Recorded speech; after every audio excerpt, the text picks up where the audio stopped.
नमस्कार दोस्तों, कैसे हैं आप लोग। उम्मीद करता हूँ आप अच्छे होंगे और मुझे उससे ज़्यादा उम्मीद ये है कि आप प्री की तैयारी में बहुत ही जोर शोर से जुट गए होंगे।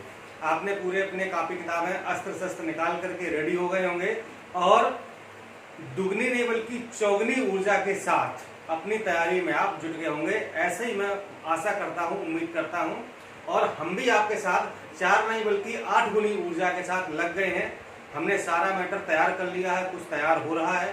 क्या क्या हमारी इन 2-3 महीनों की रणनीति होगी, कैसे आपको पढ़ाना है, किन किन विषयों को पढ़ाना है, किस तरीके से पढ़ाना है, ये सारी बातें आपको हम बैक टू बैक बताते चलेंगे। आज हम बात करेंगे कि इतिहास कैसे पढ़ें। आप लोगों की बहुत ज़्यादा डिमांड थी कि सर इतिहास वैसे बहुत लेंदी है, समझ में नहीं आता है, बहुत बड़ा है और यहाँ से प्रश्न भी काफ़ी मात्रा में पूछे जाते हैं, तो इस विषय को कैसे पढ़ें। इस पर हमको एक आउटलाइन दीजिए, आप एक रूपरेखा दीजिए कि इस इतिहास जैसे विषय को आसानी से हम कैसे पढ़ पाएं। ठीक है, तो देखिए पहली चीज तो मैं आपको ये बता दूं कि मैं स्वयं इतिहास का टीचर नहीं हूँ। ठीक है, लेकिन मैंने इतिहास पढ़ा है, बहुत अच्छे से पढ़ा है। ठीक है, मैं इतिहास पढ़ाता भी नहीं हूँ, लेकिन ये गारंटी के साथ मैं कह सकता हूँ कि अगर आपको इतिहास पढ़ा दिया, यानी कि जो मेरा तरीका है उस तरीके से मैंने आपको पढ़ा दिया, तो आप देखेंगे कम से कम 90% प्रश्न आपके परीक्षा में फंस जाएंगे। ठीक है, और हम आपको इतिहास वैसे ही पढ़ाना चाहते हैं जैसे कि मैंने स्वयं पढ़ा है। ठीक है, हम आपको इतिहास पढ़ा करके इतिहासकार या फिर हम आपको हिस्टोरियन नहीं बनाना चाहते हैं। ठीक है, इसलिए या फिर विद्वान नहीं बनाना चाहते हैं, हमें आपको बनाना है अधिकारी और आपको भी अधिकारी बनना है। ठीक है, तो हमारी रणनीति ऐसी होगी कि हम सिर्फ उन विधियों पर फोकस करें जो परीक्षा में पूछे जाते हैं। पूरा इतिहास यहाँ पर पढ़ने की बिल्कुल आवश्यकता नहीं है, समय भी नहीं बचा हुआ है। ठीक है, और इतना हम पढ़ भी नहीं पाएंगे, इसलिए हम बिल्कुल फोकस्ड स्टडी करेंगे, यहाँ पर टू द पॉइंट स्टडी करेंगे और जितने भी टॉपिक जो मेन है जहाँ से परीक्षा में प्रश्न आते हैं उन सारे टॉपिक को टच करते हुए जल्दी से आपको इतिहास पढ़ा देंगे। ठीक है, इसके बाद क्या होगा, साथ ही साथ अगर टाइम मिलेगा तो हम भूगोल यानी कि ज्योग्राफी पर भी यही रणनीति अपनाने वाले हैं। यानी कि लगभग सारे विषयों पर हमारी रणनीति यही होगी कि जो परीक्षा में प्रश्न पूछे जाते हैं या अभी तक जो पीसीएस या खंड शिक्षा अधिकारी या समीक्षा अधिकारी परीक्षाओं में प्रश्न पूछे गए हैं उनको फोकस करते हुए हम अपनी रणनीति को आगे बढ़ाएंगे। आज हमने पहला विषय चुना है इतिहास। इसमें हम आपको पहले पूरे यानी कि तीनों इतिहास, प्राचीन, मध्य और आधुनिक की रूपरेखा बताएंगे कि किन किन टॉपिक को हमें टच करना है, कैसे आपको हम पढ़ाएंगे। ठीक है, इसलिए आप बिल्कुल तैयार हो जाइए इतिहास पढ़ने के लिए। आपने अभी तक जो भी पढ़ा है वो बहुत अच्छी बात है, उसको पढ़ते रहिए। ठीक है, आपके पास कापी किताब यानी बुक्स होंगी, नोट्स भी आपके पास होंगे, उससे रिवाइज करते रहिए। साथ में जो मैं पढ़ा रहा हूँ उसको आप एक बार जरूर पढ़ें। ठीक है, क्योंकि मैं उन चीजों पर फोकस करूंगा जो परीक्षा में आती है और हम अपने तरीके से आपको इतिहास पढ़ाएंगे जिस तरीके से मैंने स्वयं पढ़ा था। और मैं इतिहास का विद्यार्थी ना होते हुए भी 10 में से 9 या 8 प्रश्न सही करके आता था।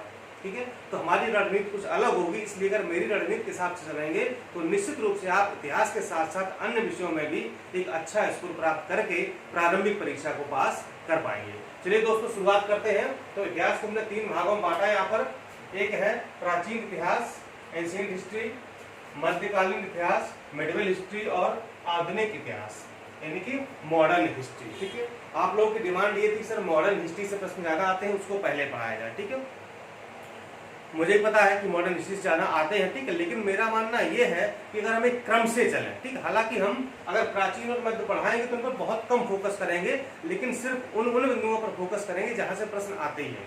क्योंकि प्राचीन और मध्य में भी हम कुछ चीजें नहीं छोड़ सकते हैं, वहां से प्रश्न आते ही हैं, हमेशा आते हैं। ठीक है, इसलिए हम थोड़ा सा फोकस प्राचीन मध्य पर भी कर लें और इसके बाद हम लोग सीधे सीधे आधुनिक पर आकर के बहुत ही विस्तार से पढ़ेंगे, ताकि ये समझिए कि इतिहास में जो प्रश्न आते हैं तो 50% लगभग आधुनिक से आ जाते हैं और 50% के आसपास प्राचीन और मध्य को मिला करके आते हैं। ठीक है, मान लो अगर 20 प्रश्न आए तो 10-12 प्रश्न कहाँ से होते हैं, मॉडर्न से होते हैं और बाकी के 8-10 प्रश्न कहाँ से होते हैं, प्राचीन और मध्य इतिहास से होते हैं।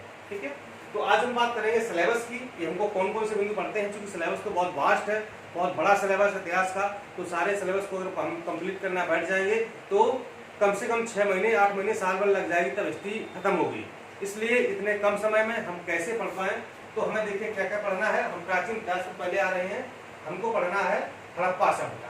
ठीक है, यानी जो हमारी हड़प्पा संस्कृति है उसको पढ़ना है। अब देखिए हड़प्पा सभ्यता से 1, 2, 3 प्रश्न हमेशा आते ही आते हैं, ठीक है, इसलिए हम छोड़ नहीं सकते हैं, लेकिन हड़प्पा सभ्यता बहुत बड़ी है, ठीक है, तो फिर इसको हम शॉर्ट कैसे करें, कैसे कम समय में कम शब्दों में पढ़ें ताकि अधिक स्कोर कर सकें। तो हम आपको उसमें क्या, जो प्रमुख उसके स्थल है, उसका नगर नियोजन कैसा है, सामाजिक, धार्मिक, राजनीतिक और वहाँ का आर्थिक जीवन कैसा रहा है, बस इन बिंदुओं को फोकस करते हुए जो परीक्षा में पूछे गए हैं आपको हम एक लेक्चर में हड़प्पा सभ्यता खत्म कर देंगे, ठीक है।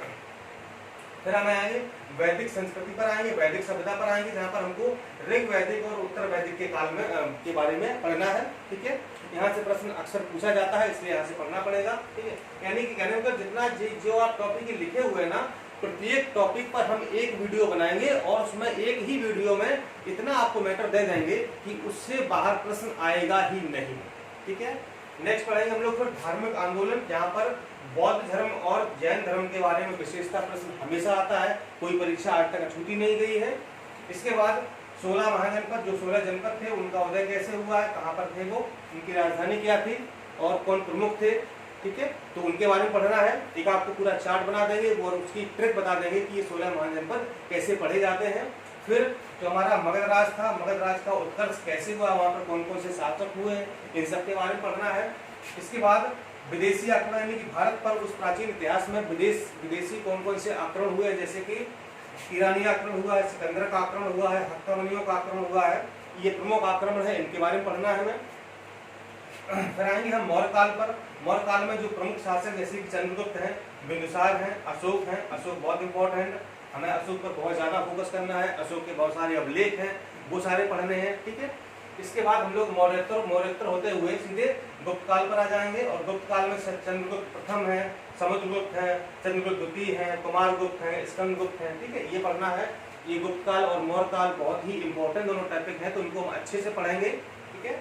इसके बाद जो प्राचीन स्थापत्य कला है, वहाँ पे जैसे मंदिर कैसे थे, स्तूप कैसे थे, चित्रकला कैसी थी, मूर्ति कला कैसी थी, इन पर भी प्रश्न आ जाते हैं, ये हम लोग शॉर्ट में देख लेंगे।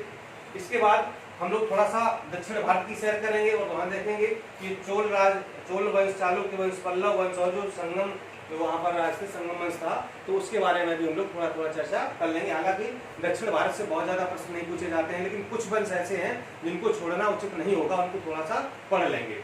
और इसके बाद अंत में जो भी साहित्य या जो भी साहित्यकार हुए, जैसे कि किसने कौन सी पुस्तकें थी, उसके लेखक कौन से हैं, ठीक है, तो जैसे कालिदास की हैं, और जो है बाणभट्ट की हैं, मतलब ऐसे कई सारे लेखक हुए हैं प्राचीन काल में, उनकी पुस्तकें और जो उनके लेखक है उनको देख लेंगे, क्योंकि यहाँ से प्रश्न 1-2 आ ही जाते हैं, ठीक है।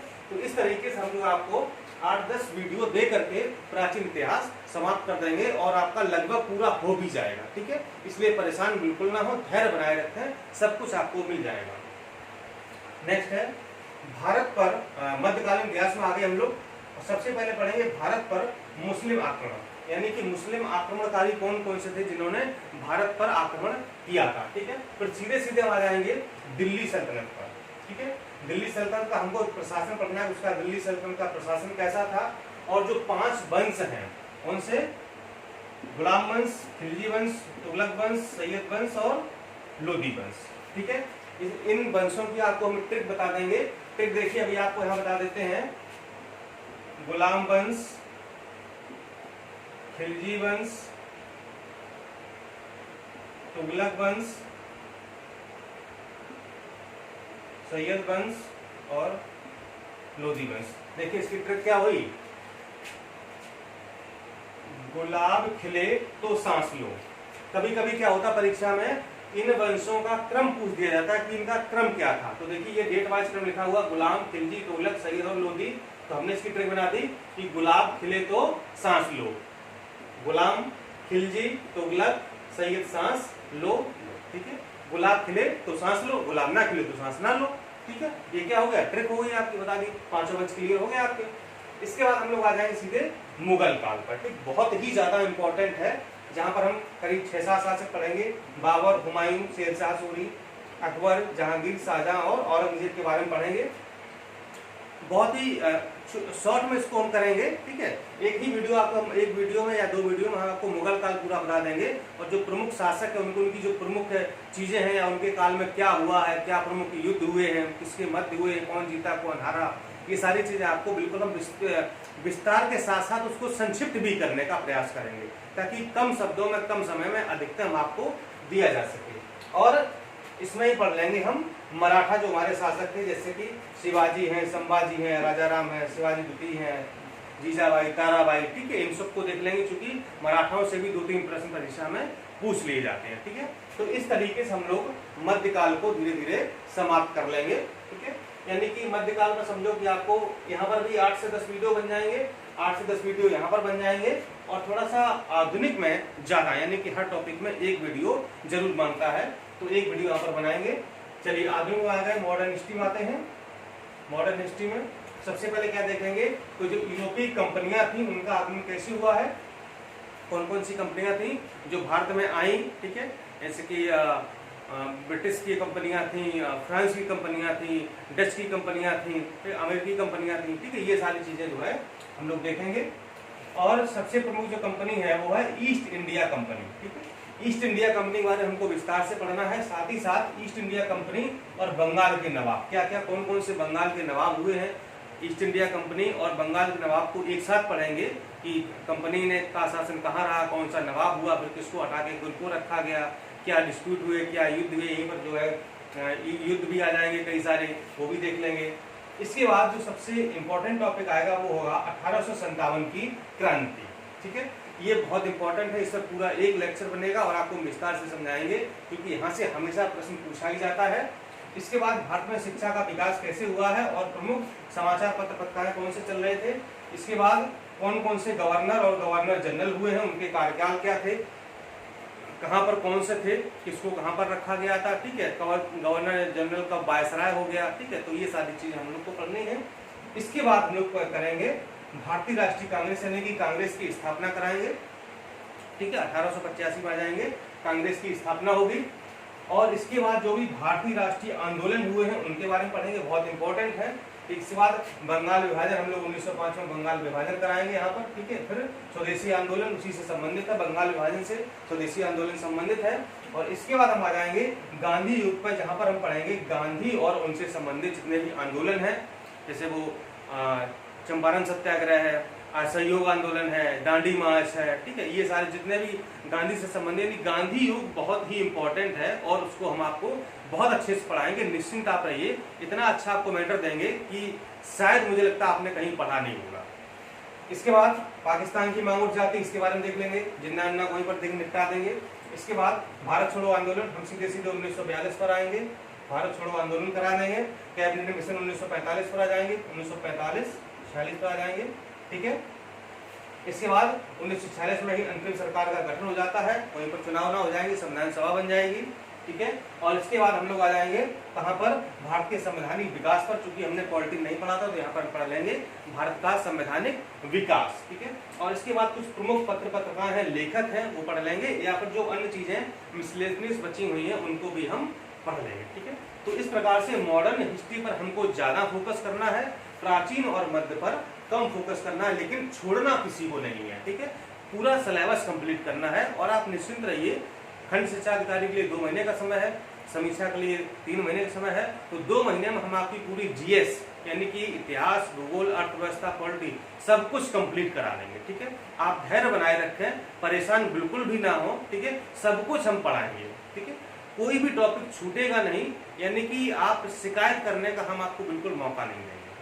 ये हमारी रूपरेखा है। इसके बाद हम लोग अगला वीडियो मतलब जो आएगा तो उसी पर हिस्ट्री पर होगा, हमारा आधारित होगा, ठीक है। ऐसे ही हम आपको भूगोल की रूपरेखा बता देंगे, ठीक। अर्थव्यवस्था में आपके कई सारे कमेंट आ रहे हैं कि अर्थव्यवस्था को कैसा पढ़ा जाए, पारंपरिक अर्थव्यवस्था मतलब जो ट्रेडिशनल वहाँ से प्रश्न कैसे आते हैं, जो करंट से रिलेटेड है वो कैसे प्रश्न आते हैं, तो हम अर्थव्यवस्था भी आपको पढ़ाएंगे। आप बिल्कुल धैर्य रखें, परेशान ना हो, ठीक है। देखिए चूंकि मैंने परीक्षा पास की है ना, मैंने तैयारी की है, तो हम आपको सब कुछ इस वे में बताएंगे कि मतलब आपका कंपटीशन निकल जाए, ठीक है। चूंकि किसी भी विषय को पढ़ाने का मतलब हमें आपको विद्वान बनाना बिल्कुल नहीं है, हमारा मकसद सिर्फ यही है कि जिस तरीके से मैंने पढ़ा है बस उसी तरीके से आपको बताना है, समझाना है, ताकि आपकी परीक्षा पास हो जाए। हमें सिर्फ आपको अधिकारी बनाना है, आपको वैज्ञानिक या विद्वान बनाना हमारा उद्देश्य बिल्कुल भी नहीं है। हम आपको अधिकारी बनते हुए देखना चाहते हैं, बस यही मेरी कामना है, यही मेरी उम्मीद है और यही मेरे लिए सब कुछ है कि किसी तरीके से आप अधिकारी बने और क्या करें, हमसे मिलने आए, ठीक है। और मिल करके हम लोग एक अच्छा सा कुछ नया प्लान करें, इस चैनल को और आगे बढ़ाएं, ठीक है। क्योंकि जैसे जैसे लोग यहाँ से सेलेक्ट होते जाएंगे, मुझे उम्मीद है कि वो इस चैनल से जुड़ते जाएंगे और कुछ जीवन में बड़ा होगा इस चैनल के माध्यम से या इस डीपी एजुकेटर फैमिली के माध्यम से हम लोग मिल करके कुछ बड़ा करने का प्रयास करेंगे। चलिए मिलते हैं अगले वीडियो में। नमस्कार।